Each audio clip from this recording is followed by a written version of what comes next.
से हमारे संवाददाता प्रिंस गुप्ता हमारे साथ जुड़े हुए हैं। प्रिंस, आज क्या क्या खबरें दिन भर प्रदेश में सुर्खियों में बनी रहने वाली हैं?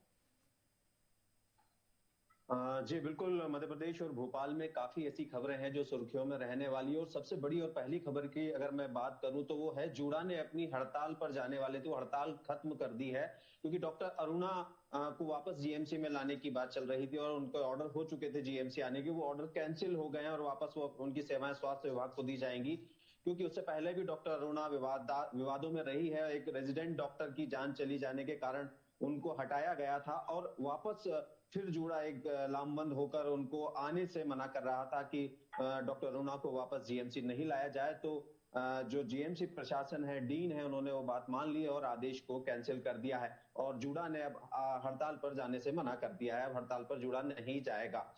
दूसरी बड़ी खबर की अगर मैं बात करूं तो मुख्यमंत्री डॉक्टर मोहन यादव की बात करता हूं। डॉक्टर मोहन यादव लगातार ताबड़तोड़ दौरे कर रहे हैं जब से कैबिनेट का गठन हुआ है और मध्य प्रदेश के तमाम इलाकों में वो जाकर लोगों से संवाद कर रहे हैं और कहीं ना कहीं आभार यात्राएं निकाल रहे हैं। तो आज रीवा का दौरा है, रीवा और खजुराहो वो जाएंगे।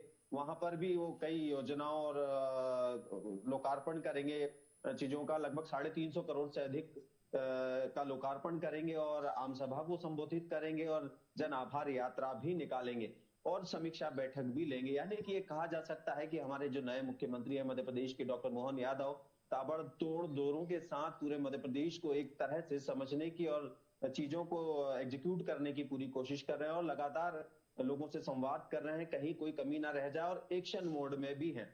तीसरी सबसे बड़ी खबर की ओर अगर हम रुख करें तो वो सबसे बड़ी खबर यह है कि प्रशासनिक अधिकारियों के ट्रांसफर लगातार हो रहे हैं मध्य प्रदेश में जब से नई सरकार बनी है। और जहां तक सूत्रों की अगर हम बात माने तो आईएएस आईपीएस अधिकारियों के अब फिर बड़े पैमाने पर तबादले होने वाले हैं, जो इधर से उधर होंगे। और खास तौर से जो मंत्री बनाए गए हैं, मंत्रिमंडल के जो सदस्य हैं, मंत्री हैं, उनके अनुरूप जिलों में तैनाती होगी जितने भी आईएएस आईपीएस हैं, ऐसा बताया जा रहा है। और वहीं जिलों के प्रभार की अगर हम बात करें तो तमाम मंत्रियों के प्रभारों को लेकर भी अभी जो मुख्यमंत्री हैं विचार विमर्श कर रहे हैं और तमाम तरह के गुणा भाग में लगे हैं कि किन किन जिलों के प्रभार में किन मंत्रियों को रखा जाए, किस तरह से रखा जाए। तमाम गणित और समीकरणों को ध्यान में रखकर यह तय किया जाएगा कि किन मंत्रियों को किन जिलों का प्रभार दिया जाए।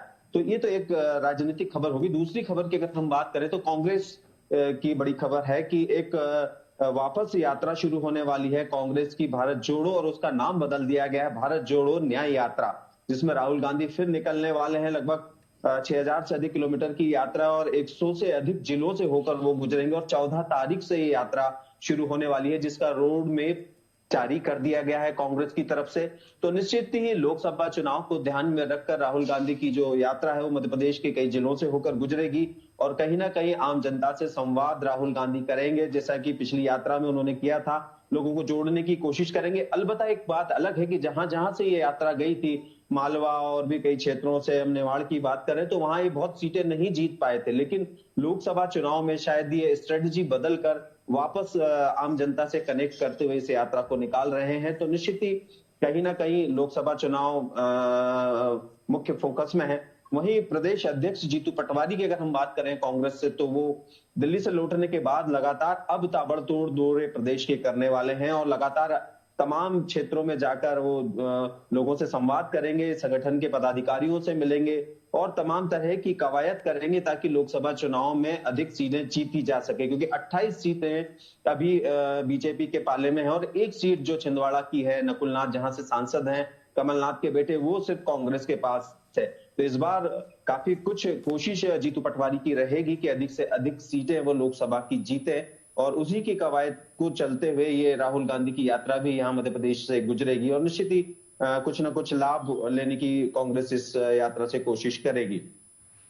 5वीं के और 8वीं के एग्जाम की एक और खबर हमारे सामने आ रही है कि 5 तारीख से परीक्षाएं होंगी, आयोजित किए जाएंगी। लोकसभा चुनाव को ध्यान में रखते हुए जल्दी ये परीक्षाएं की जा रही है, जिसकी समय सारणी बिल्कुल जारी कर दी गई है और काफी बच्चे, 24,000 से अधिक बच्चे इसमें शामिल होंगे और तमाम तैयारियां इस परीक्षा की कर ली गई हैं। तो एक बड़ी खबर ये भी है। दूसरी एक और खबर की ओर अगर हम रुख करें तो वो है गोवंश को लेकर है कि गोवंश वन विहार बनाए जाएंगे। अब मध्य प्रदेश में रीवा में पहला गोवंश वन विहार चल रहा है, बनाया गया है। अब उसकी तर्ज पर अन्य जिलों में भी गोवंश वन विहार तैयार किए जाएंगे और गोवंश जो सड़कों पर आवारा घूमता है, फालतू घूमता है, उसको कहीं ना कहीं गोवंश वन्य विहार में रखा जाएगा और कहीं ना कहीं इस गोवंश की एक देख रेख की जाएगी जो गो संवर्धन बोर्ड के अंतर्गत मध्य प्रदेश में होगा। तो इस तरह की तमाम खबरें हैं जो मध्य प्रदेश में आज है। और मौसम ने भी एक बड़ी खबर की बात करूं तो लगातार करवट ली है और देर रात को भी बारिश होती रही, कल शाम को भी काफी बारिश भोपाल में होती रही है। तो अब ठंड ने अपना एक तरह से जगह बना ली है और लोग ठिठुर रहे हैं, कहीं अलाव जल रहे हैं। कोहरा भी शाम होते होते काफी बढ़ जाता है, दिन में भी काफी कोहरा रहता है भोपाल में। तो मध्य प्रदेश में अगर पूरे मध्य प्रदेश की भी अगर हम बात करें तो कोहरा ठंड इस बार पूरे अपने शबाब पर है। तो मौसम ने भी इस तरह से एक करवट ली है, बदलाव मौसम में भी देखने को मिल रहा है। जी प्रिंस, तमाम जानकारियों के लिए आपका धन्यवाद।